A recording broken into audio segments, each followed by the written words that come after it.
DM साहब को ज्ञापन देने आए थे? जी, मैं डीएम साहब के पास अपनी फरियाद लेकर के आई हूँ कि रोज प्रतिदिन में मुझे मानसिक रूप से टार्चर किया जा रहा है। मेरे परिवार के खिलाफ में षड्यंत्र रचा जा रहा है, मेरे खिलाफ में षड्यंत्र रचा जा रहा है।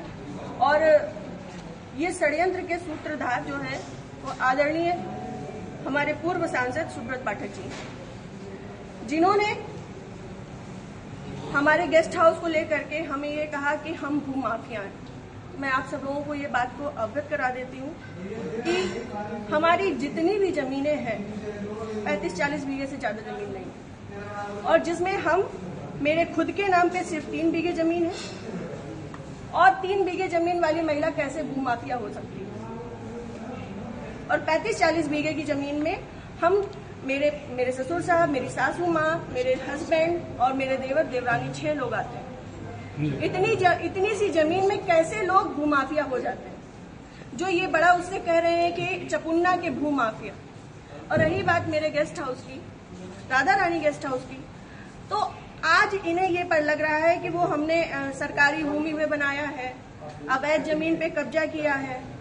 तब क्यों नहीं लग रहा था जब 5 साल से उसी में दावतें खा रहे थे, भारतीय जनता पार्टी की मीटिंगें कर रहे थे, हमारा पैसा खर्च करवा रहे थे, रोज मीटिंगें हो रही थी, तब क्यों नहीं ये आपको लग रहा था? आप पूर्व सांसद के ऊपर एक आरोप लगा रहे हैं। बिल्कुल, आप भी बीजेपी के कार्यकर्ता? मैं बीजेपी की कार्यकर्ता हूं और बीजेपी में ही काम करती हूं शुरू से लेके लास्ट तक, जब तक मेरा जीवन मुझे अलाउ करेगा, जब तक ये कन्नौज के नेता मुझे सहज भारतीय जनता पार्टी में रहने देंगे, तब तक मैं भारतीय जनता पार्टी की ही सदस्य हूँ।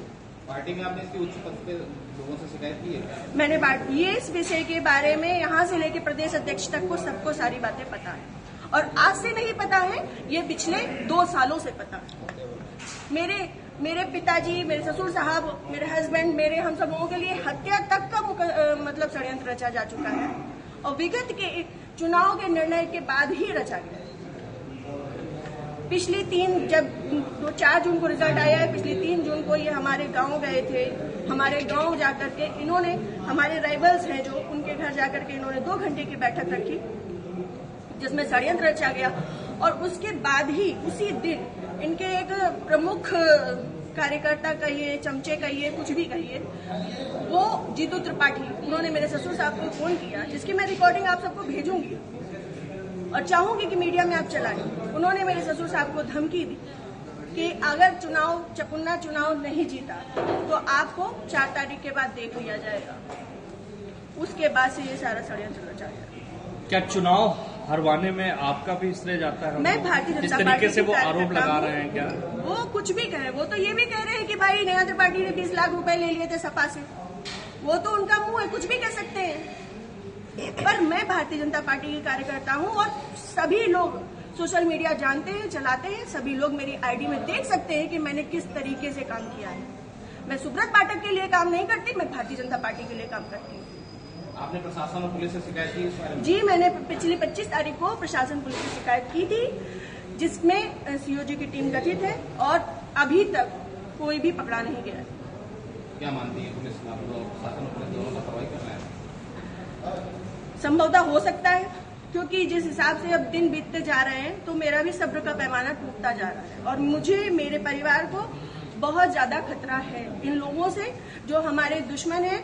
क्योंकि सुब्रत पाठक जी ने, हमारे जो राइवल्स हैं, सभी आजीवन कारावास के मुजरिम हैं। सभी आजीवन कारावास के मुजरिम हैं। मैंने इसमें लिख के भी दिया है, संदीप तिवारी, प्रदीप तिवारी, मनोज अग्निहोत्री, ये बलात्कारी केस के और आजीवन कारावास, गैंगस्टर, इन पे सब तरीके की धाराएं लग चुकी हैं इनमें, ऐसे लोगों के साथ में। और जिसको इन्होंने हम लोगों की सुपारी दी है, अखिलेश यादव उर्फ छक्की, वो इनकी, हाँ, यहाँ ठटिया का ही निवासी है, गांव झहुआ है उसका। वो इन लोगों के साथ में, सुब्रत पाठक के साथ में भी जेल में रहा है, और इन लोगों के साथ में भी जेल में रहा है, और अभी फरार है। और इन लोगों की मोटरसाइकिल भी उनके पास है, अभी तक वो भी बरामद नहीं है। ये लोग सिर्फ मेरा मानसिक, शारीरिक और चारित्रिक शोषण करते आ रहे हैं 2 साल से। मैं 3 साल से मैं बहुत ज्यादा परेशान हो चुकी हूँ।